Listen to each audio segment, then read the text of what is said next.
You're listening to Soap Dirt, the latest in television entertainment news.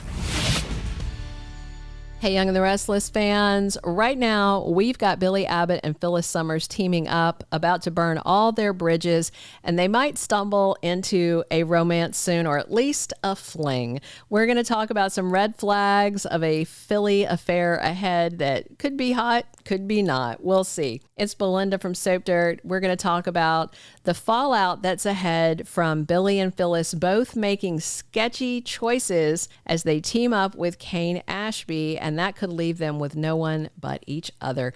Please subscribe if you're not following us yet. Let's dive in. So right now, things aren't looking too good for Billy. He's kind of lost the plot. He went from being all excited about launching AbbottCom and wanting to make it a big success with Sally Spectra at his side, and all that enthusiasm has now flipped over, and now Billy's back to being obsessed about Chancellor and with Victor.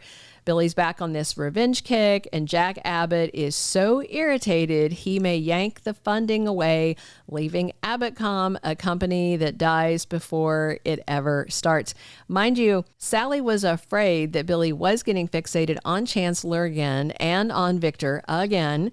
That's why Sally made Billy put it in writing that she'd be the CEO of AbbottCom if Billy got Chancellor back. But once he told Jack about Sally being CEO and, Billy being back to wanting Chancellor, wanting to work with Cane to make it happen, well, Big Brother Jack flipped out. He warned Billy that he didn't bankroll AbbottCom for Sally or anybody else. Jack did it for Billy as a sort of fresh start to keep Billy on the right path, away from chasing Victor for revenge games, to stop the fixation on Chancellor. And Jack was hoping to curb some of Billy's other dark and self-destructive tendencies. And this week, Jack feels like he has no choice, and he makes a really tough decision about Billy, and I'm guessing he might shut down AbbottCom before it even launches. It may burn up on the launch pad, and that will leave Sally in an awful position because she left her career in fashion at Marquetti to start this new venture with Billy. And if Jack shuts down AbbottCom, well, Sally is going to have nothing, So she might be really upset at Billy. And even if she forgives him, because Sally can be quite forgiving, I'm not sure that Billy can forgive himself or Jack or Victor. And Billy likes to mostly blame things on other people, but he can also get very down and dark on himself, and that can send him to bad places. So in the fallout, Sally may feel like she needs to take a step back from Billy, or maybe he can't face letting her down, and he goes on one of those downward spirals that we've all seen, where Billy just piles one bad decision on the next. Billy is solely focused right now on teaming up with Cane to get Chancellor back so that Billy can run it. But, Cane's not even had a conversation with Billy about any of this. So he has got all this hinging on Cane, and Billy's making rash decisions based on nothing but wishes and hopes, kind of the same way that Phyllis has been doing. She's also betting on a career with Cane, and she's willing to turn her back on Nick Newman, on Jack Abbott and others, and betray people that have been historically very close to her, very important to her, very forgiving towards her. And Phyllis knows that Cane wants to take over Newman and Chancellor and Winters and Jabot, the whole town. So Phyllis knows all this, and she knows that helping Cane would betray most of her ex-husbands. And Nick's already furious with Phyllis because he thinks she's siding with Cane, who's trying to frame him for murder. I mean, Nick's honestly being his usual just hothead self, but still, he's got a right to be paranoid. I do give Phyllis credit. She's not being an unhinged hothead like Nick is being. And Phyllis genuinely thinks that Cane is innocent and didn't kill Damian Cane, and she doesn't think that he is framing Nick. Plus, Phyllis says that no one in GC wants to help her, so she'd rather gamble on Cane, who's much of a stranger to her really at this point.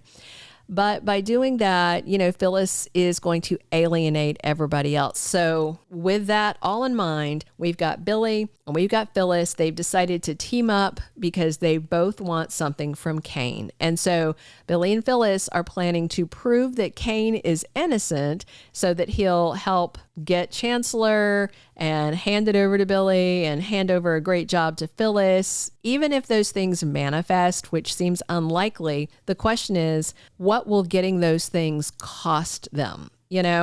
We might see Billy and Phyllis with nobody left at their sides but each other and Cane, assuming he doesn't leave them both high and dry after taking their help. I mean, he's not exactly the most upstanding dude around.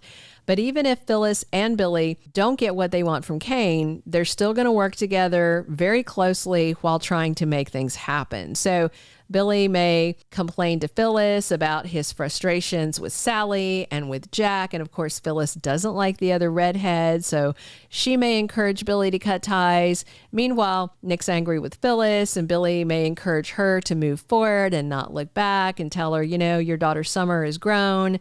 And Billy may tell Phyllis Nick's not her problem anymore. So with these two possibly having only each other to lean on, Billy could quickly get very close to Phyllis, too close, and we could see sparks.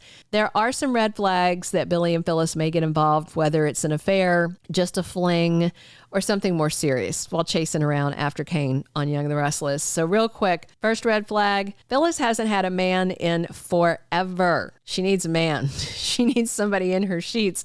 The second red flag is that even though they've been doing it for a while, abruptly, Phyllis and Billy have quit judging each other and are now judging others and have shared opinions. Third red flag, they're the only ones that really don't have a serious grudge against Cane. Fourth red flag, they do have unfinished business. If you remember, at Nick and Sharon's last wedding years ago, Billy had just proposed to Phyllis and she happily said yes. And then Sharon blew up on Nick at the altar and revealed he'd slept with Phyllis. It was kind of a misunderstanding, but also kind of cheating. It was messy for sure. Billy dumped Phyllis on the spot, so they never got to see that to fruition. And if you remember, Billy and Phyllis used to be really fun together. That, was a long time ago when they had that messy split 30 seconds after getting engaged. And now, in recent months, Billy and Phyllis have become friends again for the most part until her kidnapping. And then Billy fired her. But then again, he fired Phyllis in thinking he was doing the right thing and in her own best interest. But she raged and felt like he just plugged Sally into AbbottCom in her place. But they're back at a good place because they are mutually unhappy with everything else in their lives. So if Billy and Sally hit the skids, I think that will be the final red flag that something big is going to happen between Billy and Phyllis. Red is single, and if Billy is too, or if he thinks he's about to be, because Sally's really ticked off, I could see Billy and Phyllis heating up in a big way. Maybe cheating, maybe romance, maybe a fling, maybe a one-night stand. We'll see. Let me know what you think. Would you rather see Billy with Sally or Phyllis? Thank you for being a loyal listener. Follow us wherever you get your podcast, because you don't want to miss the next episode. Soap Dirt is on all the major podcast platforms, including Apple Podcast, Spotify, iHeartRadio, and more.